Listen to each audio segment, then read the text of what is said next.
We have a question from Anthony, all the way from Australia. We really do have an international audience. God, what time is it in Australia now? That's very dedicated to be on the call. Perhaps one for Gráinne and Robin. Australia and Sydney, Melbourne still feature in the top 5 unaffordable cities in the world, and the markets remain strong despite lockdowns. What's your predictions regarding housing affordability in the UK for the next 3 years?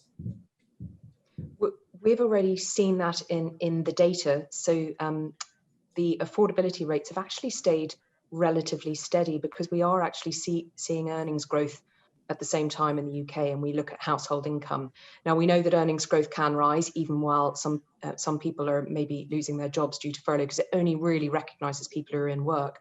So that means the total affordability rates are staying relatively steady, and we would expect that to continue. But as I highlighted in the presentation, it's the more affordable markets that are seeing the highest level of growth.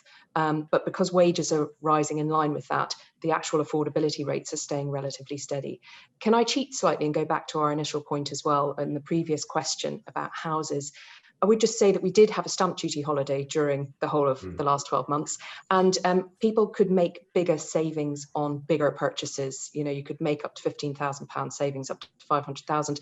Typically, housing stock around the country houses rather than flats in some of the regions. So that may also have pushed more demand into those larger houses where people could make bigger savings, and we're starting to see that ease off. But again, we would say that that demand for housing is likely to got more to play out through the rest of the year.